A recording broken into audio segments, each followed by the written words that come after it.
안녕하십니까 성도 여러분. 오늘은 제6과 우리 한 주의 말씀의 제목은 아브라함의 뿌리라는 제목으로 함께 말씀의 은혜를 나누겠습니다. 함께 말씀 나누기 전에 기도하겠습니다. 하늘에 계신 아버지 하나님, 또 새로운 한 주를 통하여 하나님께서 아브라함의 모든 그의 부르심에 관한 응답이 어떠하였는지 말씀을 통하여 우리의 삶의 현장에서 하나님의 말씀에 어떻게 응답해야 할지 다시 한번 하나님의 말씀으로 우리의 삶을 재조명할 수 있도록 은혜 주셔서 감사합니다.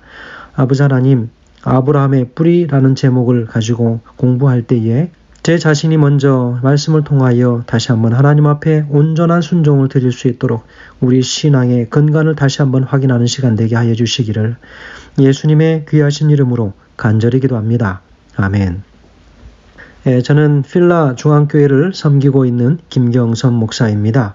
한 주 동안 말씀의 은혜를 함께 나누게 됨을 인하여 감사하고 또 이 말씀을 함께 나눈 모든 성도들에게 하나님께서 크신 축복을 부어주시기를 간절히 소망합니다. 이제 말씀을 나누면서 히브리서 11장 8절에 있는 기억절 말씀을 먼저 봉독합니다. 믿음으로 아브라함은 부르심을 받았을 때에 순종하여 장래의 유업으로 받을 땅에 나아갈새 갈 바를 알지 못하고 나아갔으며 라고 기록합니다. 성도 여러분, 오늘 우리는 이 한 주의 말씀의 시작에서 오늘 우리는 무엇을 우리가 깨달아야 하는가라는 것을 우리 생각하게 됩니다. 특별히 오늘 말씀은 이제 창세기의 그 핵심적인 그 중심부로 들어가기 시작합니다. 특별히 하나님의 명령에 순종한 아브라함의 삶, 자신의 익숙한 모든 그의 삶을 떠나는 그 일에 있어서 조금도 주저함이 없었던 것을 알 수 있습니다. 그래서 특별히 하나님께서 그의 앞길을 인도하시는 그 섭리가 너무나도 분명하고 확실하게 드러나고 있음을 오늘 우리가 보게 됩니다. 그래서 하나님께서는 아브라함의 부족함에도 불구하고 그에게 은혜를 베푸시고 하나님의 구원의 모든 통로의 역할을 할 수 있는 그 시점이 되었다고 하는 것, 참으로 그것도 감사한 일이지요. 여러분, 우리는 이 말씀을 통해서 우리 현실에 주어진 현실의 그저 작은 축복 혹은 작은 것을 탐하다가 하나님의 말씀에 순종하는 그 일에 부족함이 드러나지 않게 하시길 간절히 소원합니다. 우리말에 소탐대실이라고 하는 말이 있지 않습니까? 인간의 육신에 보이는 참으로 작은 것을 인하여 하나님께서 주실 큰 축복들을 잃어버리는 그런 누를 범하지 않게 되기를 간절히 소원합니다. 자, 우리가 이 아브라함의 뿌리라는 말씀을 우리가 시작하면서 특별히 오늘 그 시작점에서 우리가 주의 깊게 보아야 할 것은 아브라함은 여전히 앞으로 나아가는 사람이었다라고 하는 것입니다. 하나님께서 그에게 가라라고 하는 이 명령을 수없이 하게 됩니다.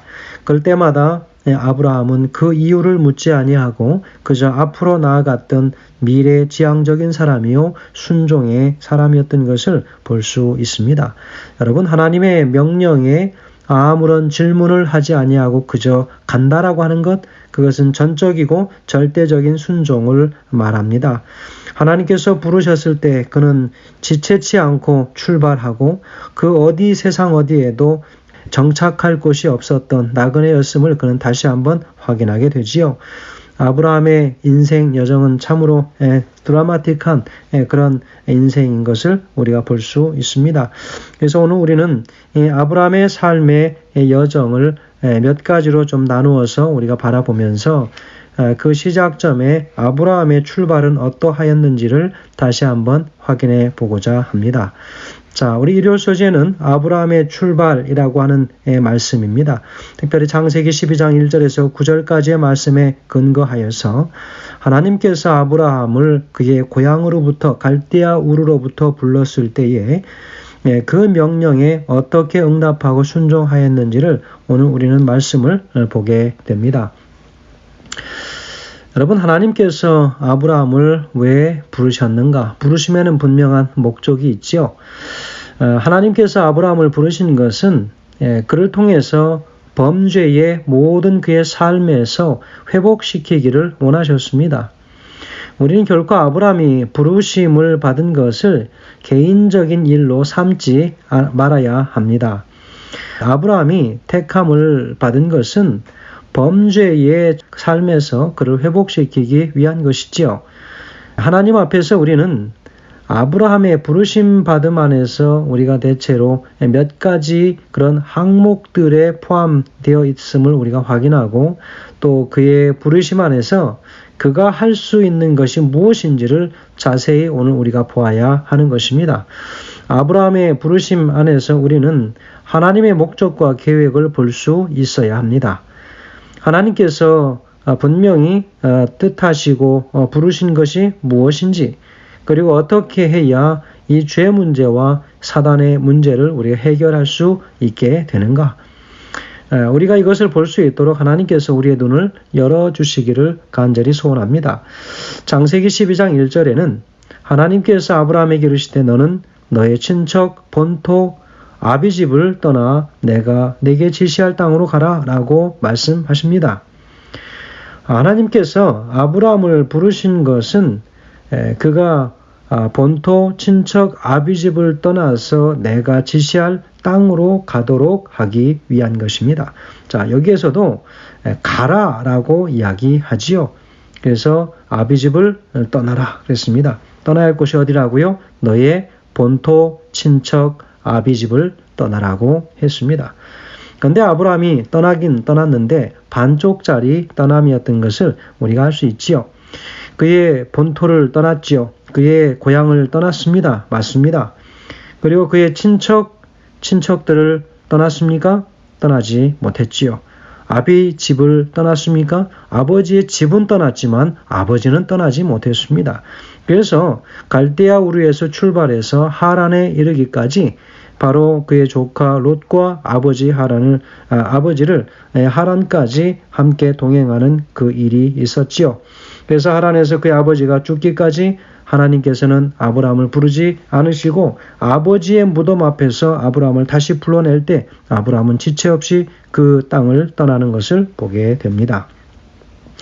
자, 보니까 본토 친척 아비집을 떠나라 라고 하는 그 이야기를 하시면서 내가 내게 지시할 땅으로 어떻게 하라고요? 가라라고 이야기하지요. 이 창세기 시작하는 이 12장 부분에서 가라라고 하는 이 7번 반복된 가라고 하는 이 말은 상당히 중요한 핵심 단어입니다.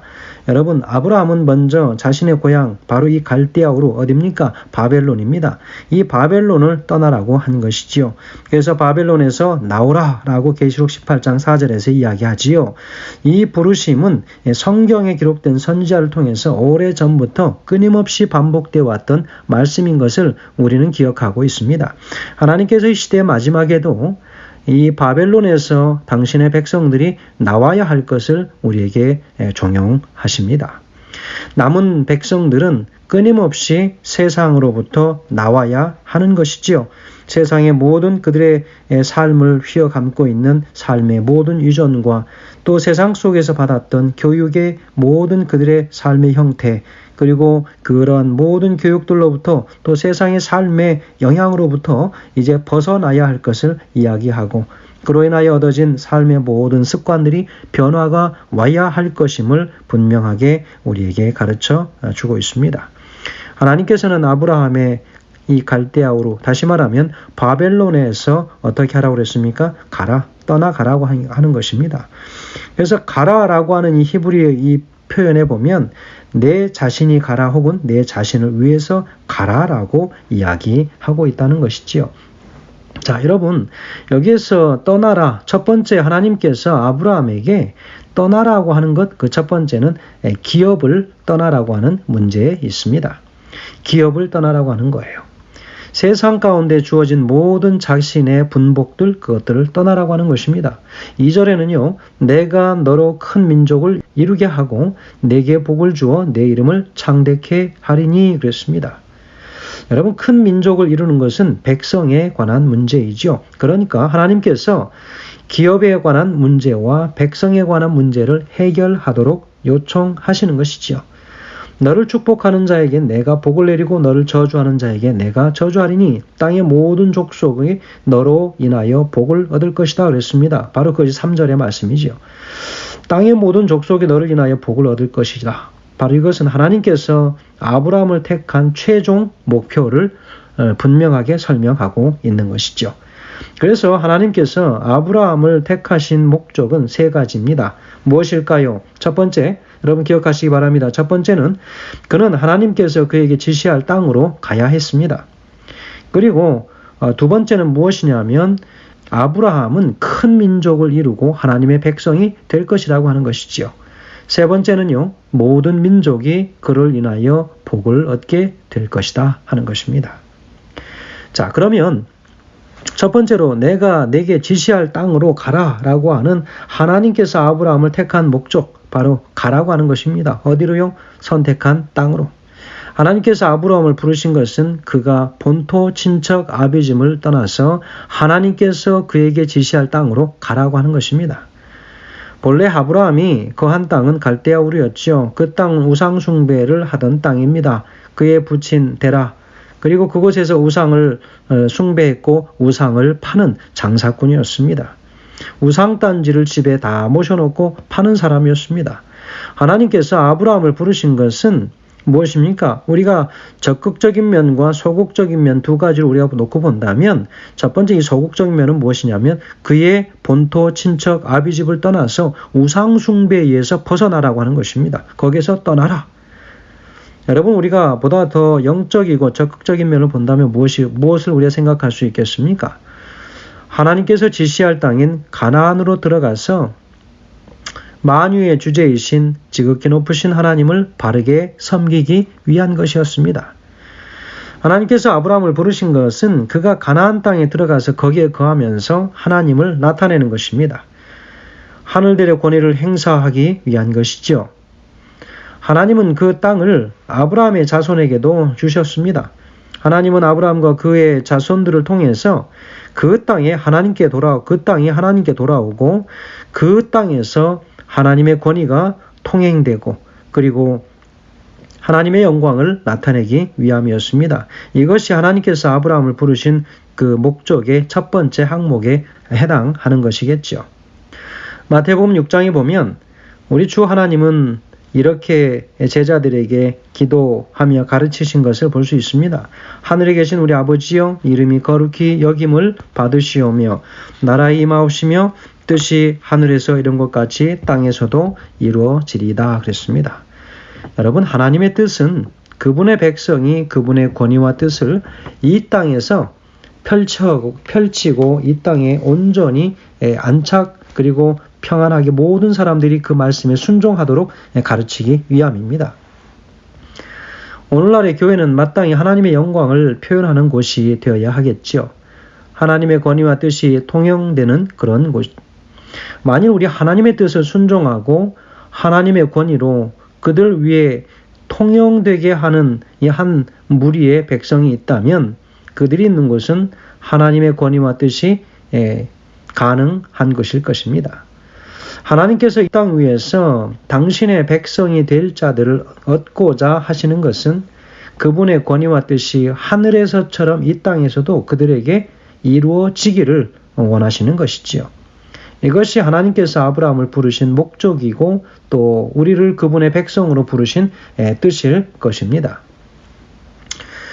자, 우리가 특별히 하나님께서 우리에게 주시고자 하는 것, 가나안 땅에 관한 축복을 우리에게 주시고자 함이지요. 세상의 모든 우상을 배척하고 하나님을 바르게 숭배하는 바로 그 사상을 가지며 살아가도록 오늘 우리를 다시 한번 종용하시는 것입니다.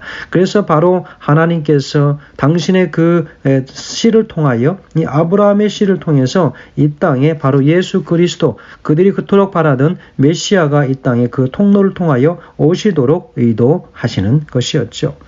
자, 이 부조와 선지자 126페이지 영감의 글에는 이렇게 기록하고 있습니다. 아무런 의문 없이 순종했던 아브라함. 그러나 그는 부르심에 순종하기를 주저하지 않았다. 그는 약속의 땅에 관하여 묻지 않았다.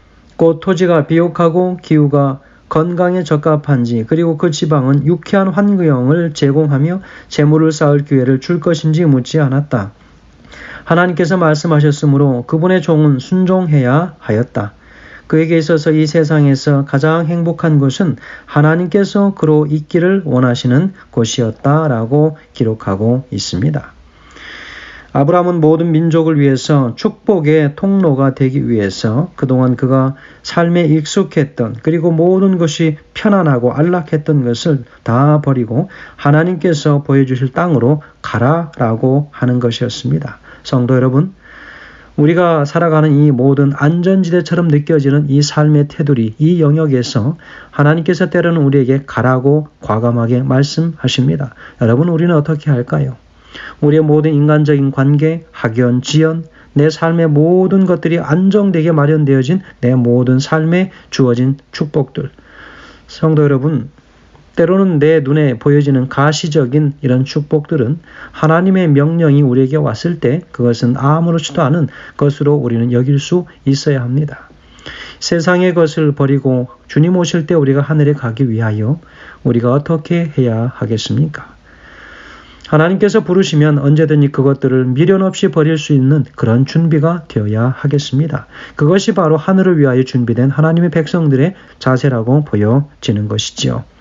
오늘 아브라함의 그 출발은 참으로 용기 있고 정말 훌륭한 출발이었지만, 그러나 그 역시도 온전한 출발이 되지 못했다고 하는 사실, 그의 친척과 본토 아비집을 떠나라고 했지만 아버지와 그의 친척은 떠나지 못했습니다. 그의 고향은 떠났지요. 반쪽짜리였지만 그러나 그는 떠나면서 계속해서 하나님의 뜻에 순종하는 삶으로 계속 맞춰 나가는 것입니다. 오늘 우리 역시도 하나님 앞에 온전하게 그 뜻이 순종되어지지 못하는 삶이 있을 수 있습니다. 그러나 결코 우리가 좌절하거나 우리가 포기하고 낙담하지 말 것은 아브라함은 오늘 우리에게 좋은 예를 보여주고 있다는 것이지요. 지금 현재 완전하지 못해도 우리가 하나님의 명령에 순종할 마음만 있다면 우리에게는 여전히 가능성이 있다고 하는 사실입니다. 성도 여러분, 이 한 주의 그 시작과 출발이 하나님의 뜻 안에서 온전히 이루어지고 하나님의 순종 안에서 다소 불안할지라도 그분의 명령에 순종할 준비만 되어 있다면 우리의 그 출발은 안전한 것입니다. 오늘 말씀을 마치면서 특별히 모든 믿음의 가족들이 우리 하나님과 함께 이 한 주의 아브라함의 출발처럼 그 출발이 힘있고 강건한 출발이 되게 하시길 간절히 소망하면서 하나님의 뜻에 여전히 우리의 시선이 멈춰 있게 되기를 간절히 소망하면서 말씀을 줄이겠습니다. 감사합니다.